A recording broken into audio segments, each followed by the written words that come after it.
More Sunday night games and goals now with the Women's Football Show. Just look at me now. Just look at me now. Just look at me now. Eyes upon me, take a look at me now. Just look at me now. Just look at me now. Eyes upon me, take a look at me now. Takes on the strike.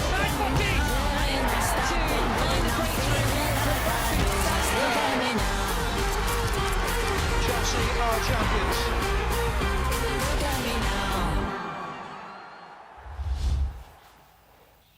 Good evening. We're over a third of the way through the Barclays Women's Super League season, and after an enthralling Manchester derby last weekend, both City and United took centre stage again as they look to keep up with the top two from the capital.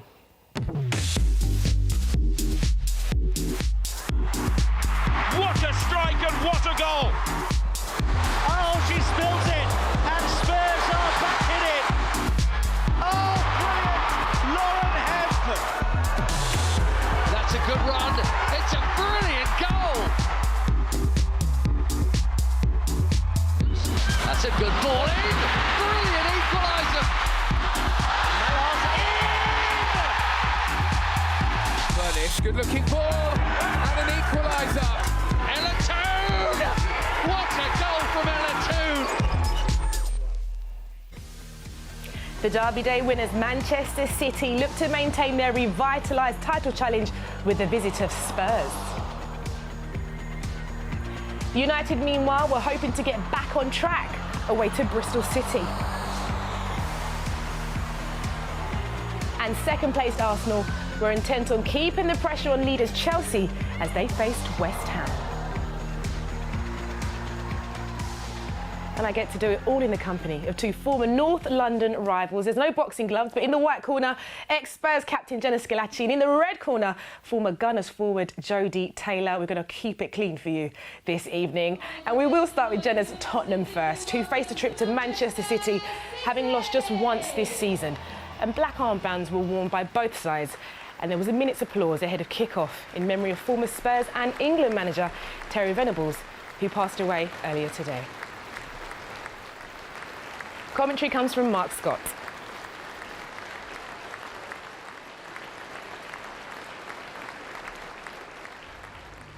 Looking at the teams, then Manchester City are unsurprisingly unchanged from the 11 which began against Manchester United at Old Trafford last weekend. Leah Alexandri was sent off in that match, but served her suspension by sitting out the League Cup match in midweek.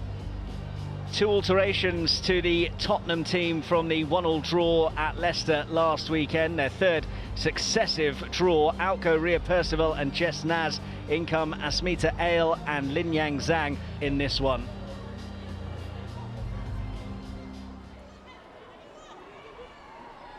Hemp. Closely shackled by Neville. Roard.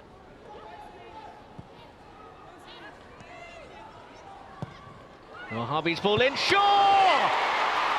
Powers home another goal against Tottenham Hotspur. 7 goals in 5 games against Spurs now for the Jamaican.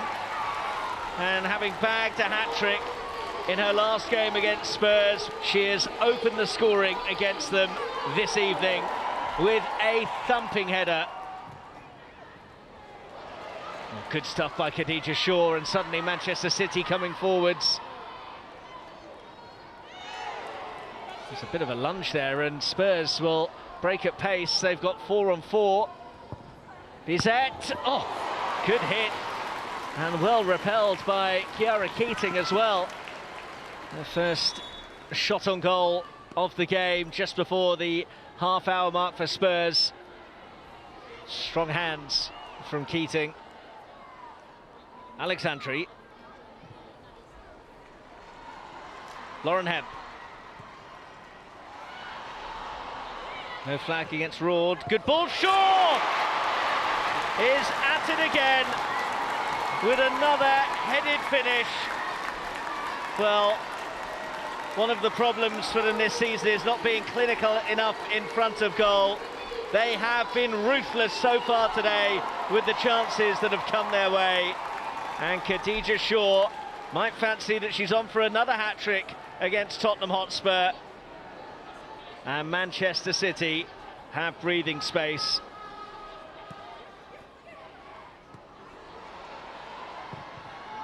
Shaw won't get to that one.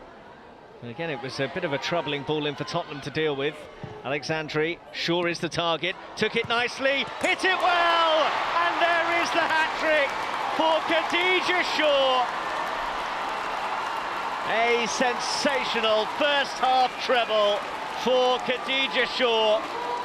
Well, she is back in business, having only scored 1 goal in her last 4 appearances, 3 in the first half against Spurs today. And after a couple of very smart headers, this was a wicked finish.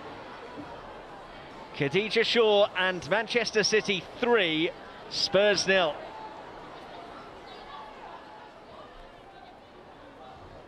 Alexandri's throw. Khadija Shaw. And still, good run.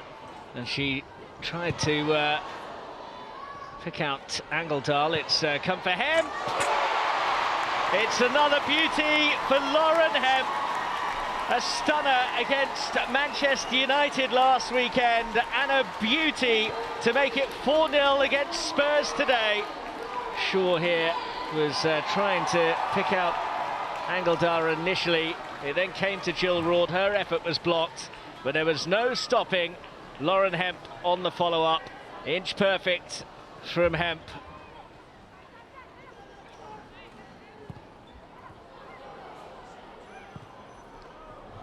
That's a good ball, and Thomas is through here. It's Martha Thomas. It's a good stop by Chiara Keating. Best move from Spurs so far. And Martha Thomas will be ruining, not slotting this one away. Hasegawa. Shaw. Here's Hemp. No sign of City letting up. Oh, that's a great ball, and it's the easiest of finishes for Jill Roord from virtually on the goal line. Oh, she's maybe discussing whether she got the touch before or after it went over the goal line. But again, Tottenham Hotspur undone on this left-hand side, and Manchester City have more than made sure of the 3 points. Here goes Hemp. Good ball, and it's another. Laura Coombs hasn't taken long to join the party. Manchester City running riot. It's her first WSL goal since April. She has added gloss to what is going to be a very, very big victory today. They have scored in every game so far this season in the WSL, have Spurs. So if anything, they'll want to try and at least continue that run. And they were very close to getting themselves a goal there as well. Thomas with the header and Keating with the parry.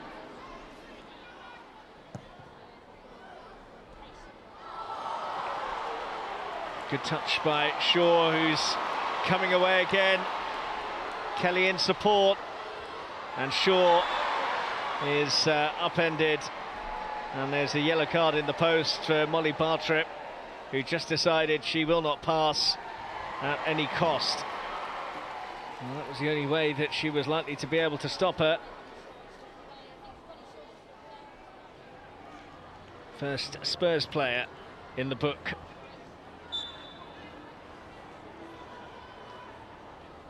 Greenwood has a go! Oh! Inches away from an incredible goal. This would have topped the lot. So far out, but so close. And there's still time for more punishment, perhaps. Parker's got away, but... And now has got it into the area, and there is the icing on the cake. Laura Coombs has another, and it's 7th heaven for Manchester City. That equals their biggest ever margin of victory in the WSL. After a statement win at Manchester United, it is another strong message sent out by Manchester City that they have swept aside a Spurs team who had been on a good unbeaten run. Full time then. Manchester City 7, Tottenham Hotspur 0. I just go out in every game, try to score and try to help the team. From my position, I know that I'm going to get opportunities with the players that I have around me. So I think first and foremost, that's what I try to do, and I try to be in the right positions and just wait for the crosses. 7-0 is too high, but I knew that we're going to have one or two of these kind of losses because the way we play is with bravery, and it's also sometimes you feel stupid because they take the ball in stupid situations. But for me, learning through this is the way we're going to do it. So for me, I'm still proud of the players and how they perform. Positive words there from the Spurs manager. We'll come on to him in a moment with Jenna, but Jodie, I'll start with you. Start to finish, City were absolutely phenomenal. What impressed you the most about today's performance? Yeah, City were just ruthless from the beginning of the game to the end of 90 minutes. They were ruthless, they were clinical, they forced errors and capitalised on them, and I was really impressed with them today. And in terms of their press as well, Jenna, that was something right from the start. You could see that that was going to be a huge part of their game today. Yeah, I mean, they really set the tone right from the off in terms of their press. It was intense, it was organised, and it was relentless for the opening periods of the match. They didn't allow Tottenham defenders any time on the ball or to play their style of football, which is, you know, playing out from the back. Here you see Hemp. If it wasn't Hemp, you know, it's then Shaw or Kelly on the other wing, and it was really difficult for Tottenham to play their style of football. But I thought Tottenham did well under that pressure in the early stages of the game. But yeah, it was relentless from the off. And although it was 7-0, it didn't feel like a 7-0 game, did it, Jodie?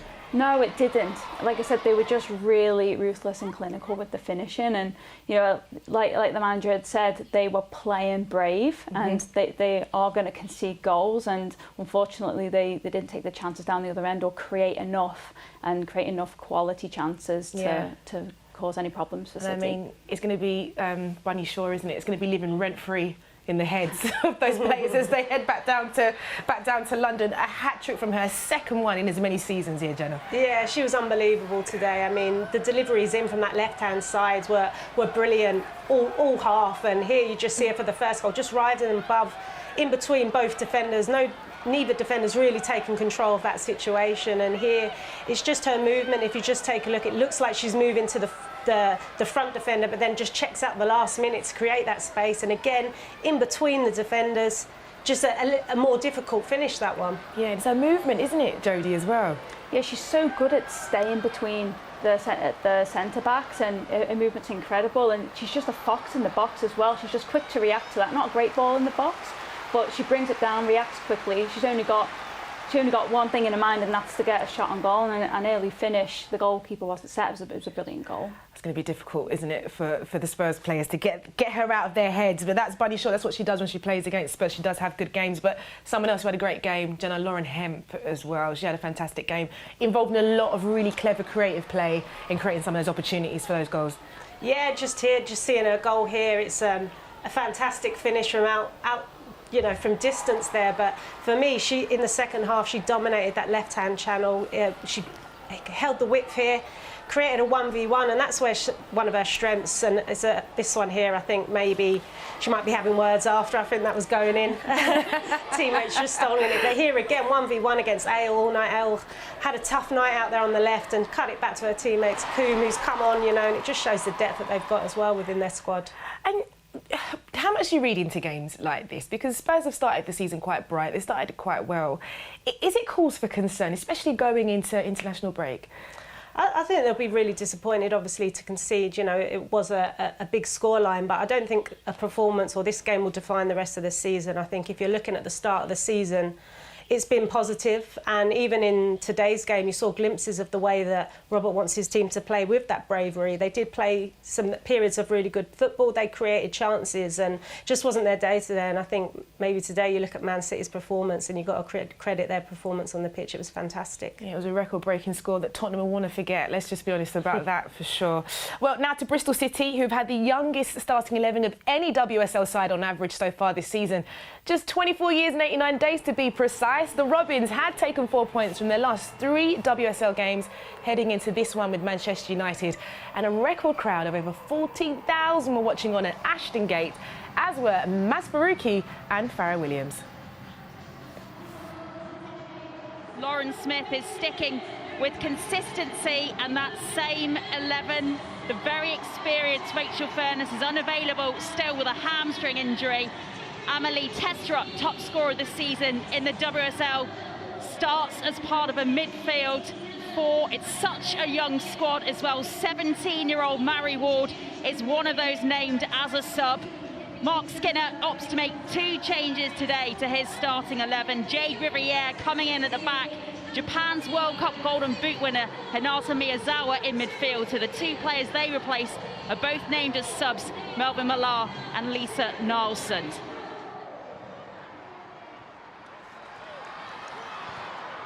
Bristol try and counter, but Zellum gets a useful boot in there.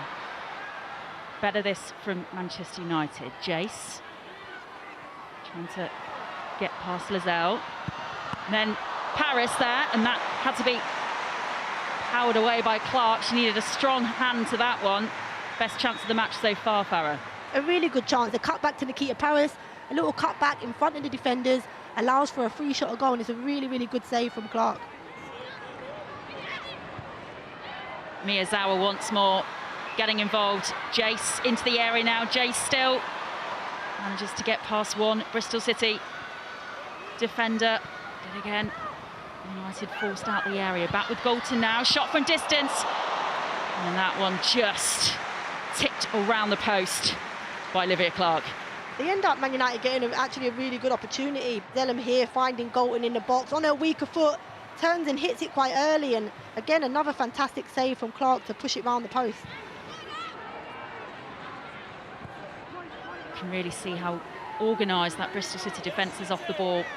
Very congested for United to try and find the space. Paris though, and she found something here. Turner, and another great save that from Olivia Clark. A mistake from Bristol City's defence, and they needed their keeper to be sharp there.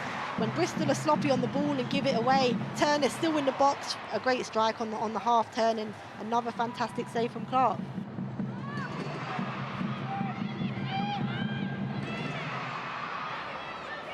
Throw in, which Bristol City take quickly. Can get the cross into the area. Goes in, and then the header there has to be saved quickly down low to her left by Mary Earps. Testrup there with that header, and Mary Earps, who's had nothing to do all match, had to be sharp, had to be quick, had to be down low to her left-hand side. Mary Earps was stretched down to the post to pull off a fantastic save.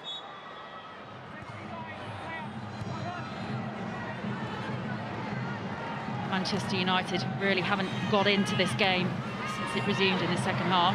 Toon though to Miyazawa, shot from D, took a deflection and finds its way all the way into the back of the net.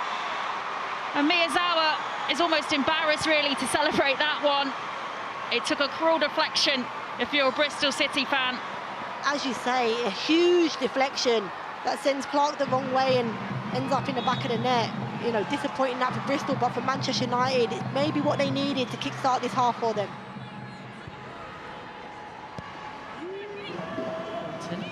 Left this time. They run more centrally. Miyazawa out to Toon, cross from Toon from the left. Paris, and just like that, Manchester United have a second. We said Bristol City tend to concede again once they fall behind, and in a matter of minutes, Manchester United have put this game probably beyond them already. Elatoon does really well down the left-hand side, digs out a really good cross with her left foot, and Nikita Paris does really well to get between the two centre-halves and headed it down into the ground, which makes it really difficult for Clark. Bolton is making the run forward again. Jace is with her. Back to Toon in the D. Shot from distance, blocked by Clark. Good save that from the Bristol City keeper. Elatoon arriving late on the edge of the box. Really nicely weighted pass back, and I think Elatoon's hit it too nicely, if you could say that, and a really good save again from Clark. Now Le Tissier forward again. Manchester United, bit of a stumble there from Bolton, and the flag goes up on the far side, and that will not count. The flag was already up on the far side. That effort from Elatoon will be disallowed. I'm trying to see, unless it was Turner that was offside in the build, because it actually comes off the defender, which makes me think that Elatoon is onside. Lauren Smith out at the edge of her technical area. And now Jace is making the run forward and feeding in Toon very nicely here. England's national into the area, the shot from across field, and then Paris taps it in at the far post, but takes a collision as well with the post as she nips that one into the back of the net. The flag has gone up on the far side. She delayed her pass and a tune into Nikita originally, tried to take it on herself, and luckily it does fall to Nikita at the far post, but I think it was slightly offside.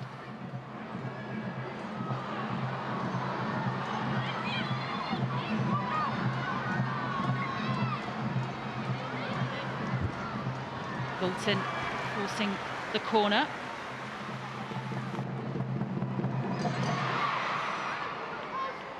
Selim's going to sweep this one in. Mallard's one of the players going up, and it bounced off the crossbar, and just about then is scrambled clear on the goal line by Bristol City. Mallard again there, proving himself to be a real threat. Luckily for Clark, you know, because it does hit Clark and it nearly goes back into the own goal. Luckily for her, it doesn't go in. That is the full-time whistle. Job done. Points wrapped up for Mark Skinner's side. What a hugely convincing performance. Full-time at Ashton Gate. Bristol City 0, Manchester United 2. We're still creating. We're frustrated that it's ended up this way, but ultimately, you know, we haven't given up during that game. And I think, you know, the players have done really well, worked really hard, and they're the things you have to take away and make sure they go into the next performance. A lot of credit to Bristol for the way they played and how hard they made it. But we had the quality and we had the system, the style to unpick that. We just didn't take our chances first half, and I think the game would be different again. But from our perspective, from the second half, I felt that they did everything we wanted them to do, and they deserved the win.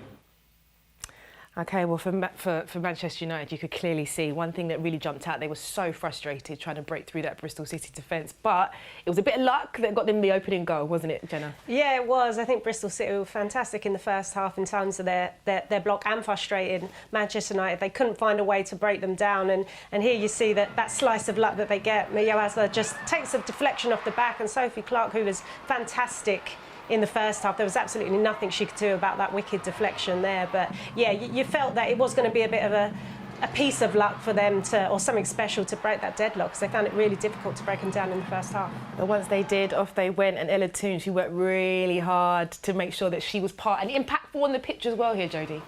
Yeah, she had a great game. You know, first half, I don't think United found her enough, and no doubt Mark Skinner would address that at half-time, and they were able to find her a lot more in areas, and what an unbelievable ball into the box that was for Nikita Paris to finish. And there again, she's a part of the play, 1-2, getting a shot off from range, which was really unfortunate with. And then here, this is unfortunate, she was offside, but was able to put the ball in the back of the net. And like I said, she was getting in the pocket, she was making runs out wide, she was getting shot off, she was assisting. Again, another offside finish, but she's really starting to hit form now. Yeah, and that's nice, isn't it? You don't always start the season as you want to start, and then you start to find your form. It's a big deal for someone like Ella Toon. Let's talk about Bristol City's game plan, though. What did you notice about their game plan in particular here, especially with their defence? Yeah, they obviously set up with the 5 in the back and started with the block, the 4 in between. And I think Manchester United, they had to be patient in the way they play, and as the half went on, they got more and more frustrated because Bristol was so organised, and they were forcing Manchester United to play back and pushing them higher up the pitch. With that, they then got some opportunities themselves. Obviously, see here, Abigail Harrison, fantastic outside on the left-hand side, whips the ball in, and it's Rogers with the header. And you know, in those moments, when you're not expecting to have so much of the ball, it's these moments here that you've got to make count, especially against a team like Manchester United. But they did create chances, but I think first half they really frustrated Manchester United. I thought Man United, they made it difficult for them to find that space, and then in the second half, obviously the slice of luck, and then it was a good goal. Yeah, Jenna mentioned Olivia Clark at the start there. The fact that she made some fantastic saves early on in the game, and she really, really worked hard. You can see some of these saves here, Jodie. She was outstanding today. She was, especially in the first half. She really kept Bristol City in the game. Of course, the unfortunate deflected goal early in the second half, but really difficult saves to make that she was pulling off, and just seemed to be right there, keeping it out the back of the net. But like I said, really unfortunate with the deflection on the first goal. And I think once you when you're playing in a low block and there's chance after chance and you're making saves, as soon as you let a goal in and you concede, I think your head starts to go, you're a little deflated, and I think that's what happened today. Well, to Meadow Park, where West Ham visited Arsenal, having lost all 5 of their previous away WSL games to the Gunners. Amanda Illetstedt was one of Jonas Einefeld's summer arrivals, and the Sweden defender is settling in nicely, having scored her first goal for the club in the Conti Cup on Thursday.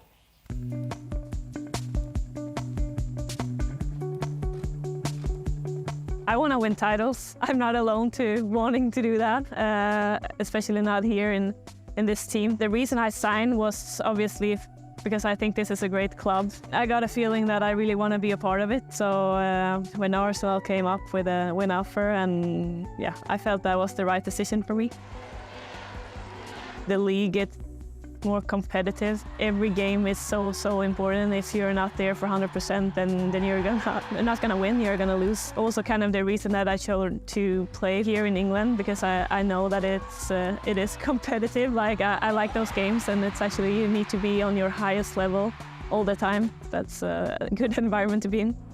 Jonas is like really a coach that is focusing on the details. I had Jonas in Rosengård. I think he is really passionate as a coach, and you really feel that as a player. I think that's one of the most important things. So it feels good to be working together again. Being nominated for the Ballon d'Or was like a special moment for me in my career. Being recognized for my performance alongside so many like top players, I felt really humbled and honored to be one of them. I actually got to know like before our Champions League qualification in Sweden. When he told me, I was obviously really happy to be one of them. So that was a special moment. It took me some while, I have to say, like to recover after the World Cup and to get into a new team. It takes time, like especially when you're a defender. You really need to have like good relationships with the other players around you, and that doesn't take like 1 week to build on. Like that takes a while. We are in the flow right now. Like have been winning 6 games in a row. We are getting better and better each game we are playing together.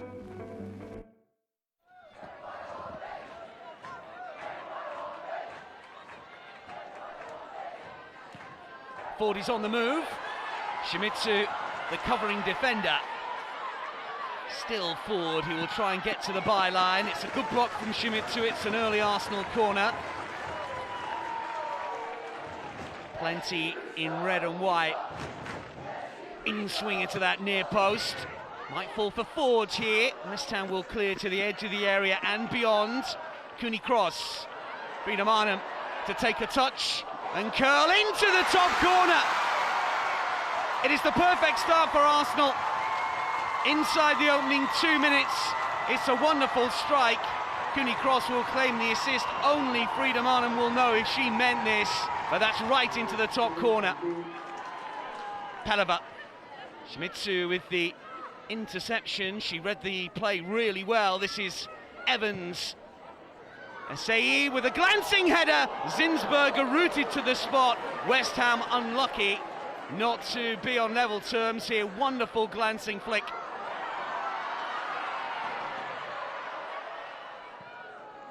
Ruben Moy. Cooney Cross to turn. Mead is on the move on the right-hand side. Here is Beth Mead. A shimmy and a shuffle onto that left foot and into the corner. Wonderful strike from Beth Mead. Arsenal have 2. And for Beth Mead, it's her first goal since returning from injury. A first goal in the WSL since scoring against Spurs over a year ago. And a stunning effort from the England international. Battle on here. Evans to turn. Oh, that's a little loose. And Russo might be favourite to get there ahead of Shimizu. And it's still Alessia Russo. And it's Beth Mead. Beth Mead! She's back all right. Back in the England squad, back amongst the goals.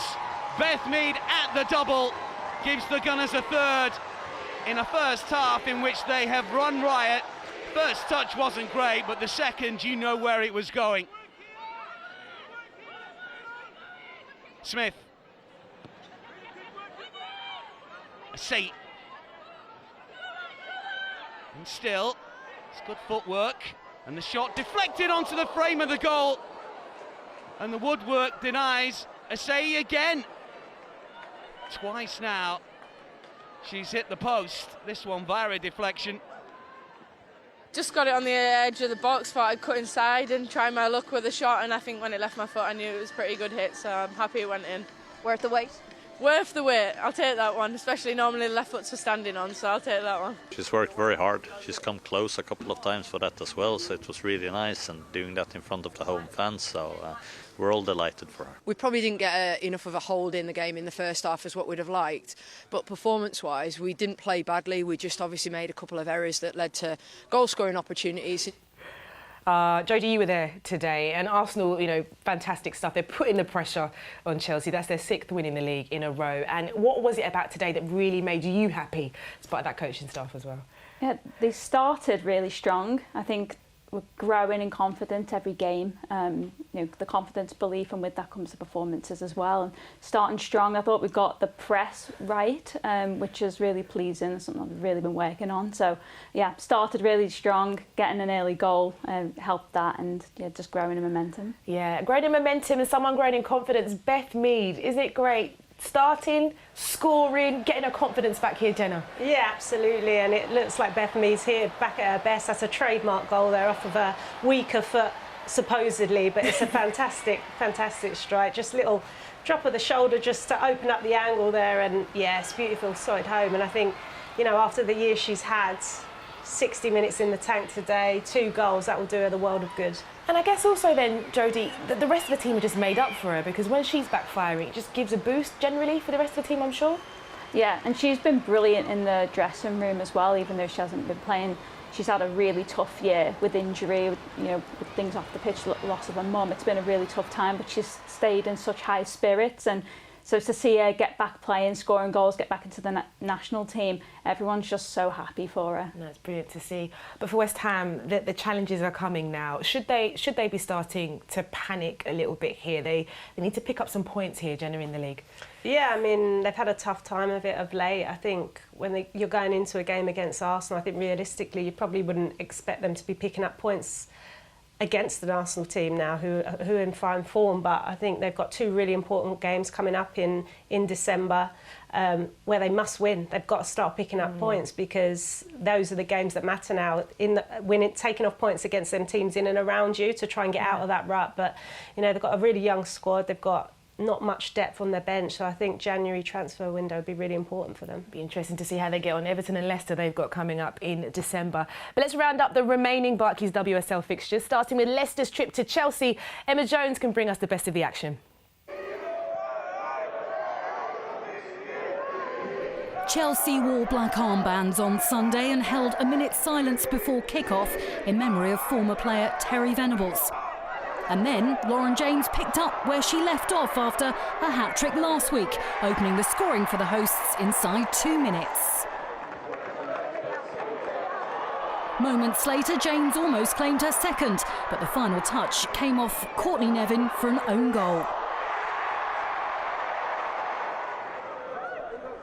After a poor start, Leicester settled into the game and pulled a goal back midway through the first half through Jutta Rantala.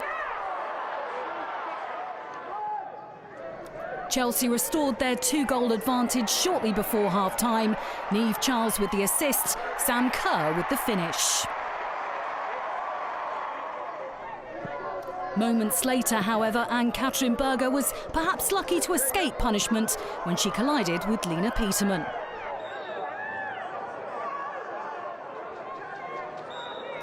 But from the resulting free kick, Sam Tierney made it 3-2 after Berger had made the initial save from Amy Palmer.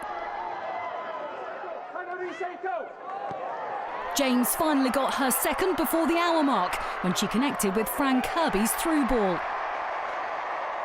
And it got worse for the visitors when the prolific Aggie Beaver-Jones found space to make it 5-2. Fortunately for Leicester, that was the end of the scoring as Chelsea extend their unbeaten run to 8. The team has been tremendous this block. We look so threatening going forward. I think although we're disappointed in how we've given up goals today, I think fair play to the team for the volume of games we've had. Squad proving vital once again, different goal scorers once again, and so overall really happy with this block. Liverpool faced Brighton off the back of a heavy defeat to Chelsea and went ahead midway through the first half. Gemma Bonner with the header, having been honoured as the Reds' all-time appearance maker in a pre-match presentation. The hosts doubled their advantage just before the break. Sophie Roman-Haug with the run and pass, Shanice van der Sanden with the finish. Liverpool began to dominate play and added a third on 63 minutes. Roman-Haug with the cutback for Kerry Holland to head into an empty net. Matt Beard's side capped off an excellent afternoon in stoppage time following a swift counter-attack. Missy Bokens and Leanne Kiernan combining to set up Roman-Haug to make it 4-0. Team performance was fantastic. For the second half, we were absolutely excellent. Brighton put us under a bit of pressure in the first half. We stood up to that. You know, they're very dangerous on set plays. So yeah, no, really pleased, really pleased. Everton may have won all 3 of their Barclays WSL games at Aston Villa, but there was little to separate the sides in a cagey first half.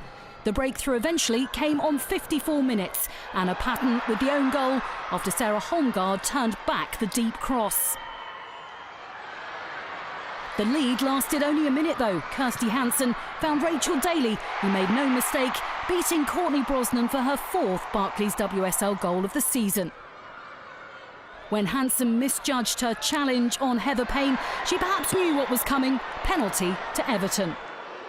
Up stepped half-time substitute Natalie Bjorn to beat Daphne van Domselaar and secure Brian Sorensen's side a vital 3 points. I'm super proud of them. I think we really dug deep today, and we needed that, and we talked about that before the game. So, yeah, the mentality is back where we want it to be. We really put our stamp on it. So good. Oh, Lauren James on fire, Jenna. Lauren James on absolute fire. Her last 2 games, 5 goals. You almost thought she'd get another hat-trick again today. Yeah, I mean, she looks hungrier than ever, doesn't she? Her first goal here comes from a loose pass from Leicester. They'll be disappointed. But, you know, when she's facing goal and one-on-one with the keeper, she's never missing from there. But I think, you know, she's just grown in confidence. And in a team full of superstars, she's slowly becoming one of the key players for them. I think, you know, she's grown with every game. You know, once she gets 1 goal, it seems to make her hungry, and she's got everything. And, you know, Emma Hayes said last week she's probably one of the most talented players, naturally gifted players that we have in this country. She's special. And what is it about her for you, Jodie, when you see her and like Jenna says, in and around superstars in that team as well, and she's really coming into her own? She's just technically superb, a game understanding. She is so hard to get the ball from. I remember when she was 16 years old playing with her at Arsenal, and you just couldn't get the ball off her in a small-sided game. She was the best player in a small-sided game back then, and you could start to see her potential, and she really has come into her own. And yeah, she's really in fine form, and it's exciting. Being an England fan, not Chelsea, but being an England fan, that cheers English, yeah. You know, it's Jodie sitting at her stall, she's letting us know. I want to talk about Liverpool, 4-0 winners over Brighton, and for Matt Beard, listen, they're on a bit of a good streak at the moment. It wasn't great last week, but this is good, a good performance from them. Yeah, it was. I think they've made some great signings in the summer. I think moving training grounds to Melwood just shows the professionalism of the club and the direction that the club are going in, and they really are performing and playing well, and today that was no exception, and they scored a number of goals, won 4-0.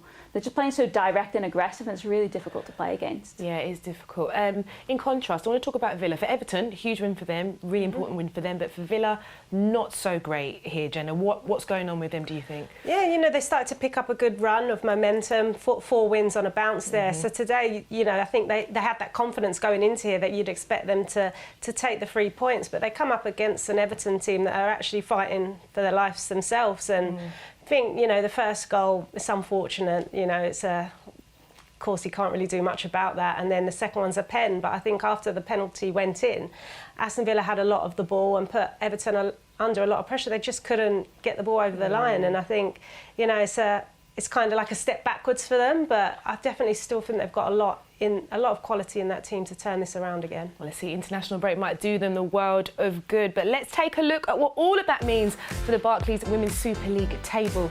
Chelsea continue to lead the way, still 3 points clear of Arsenal, with their goal difference also considerably better than the chasing pack, although Manchester City are closing that gap and are up to 3rd. Everton move into 8th with their 2nd win of the season. No movement at the bottom though, with Bristol City and West Ham both on 4 points and separated by just 1 goal. No championship action to bring you this evening. All sides in action in the FA Cup second round. So here's what's coming up on the BBC. The Monday Night Club rounds up the weekend's football stories. That's on iPlayer from 7 o'clock tomorrow evening. And there's live Champions League commentary on BBC Sounds this week. Crucial away trips for Newcastle and Manchester United are the focus. So thank you very much, Jodie, on your debut. And Jenna, as always, thank you for guiding us through what's been an amazing weekend of WSL action. We're on a bit of a break now, and attention will go to the Nations League, where England have a couple of must-win games, one of them against the Netherlands. So we'll see you back here in a couple of weeks. Shimmy and a shuffle onto that left foot and into the corner. And just like that, Manchester United have a second. Harvey's ball in. Shaw! A thumping header. Shaw is at it again. Took it nicely, hit it well, and there is the hat-trick for Khadija Shaw. This week with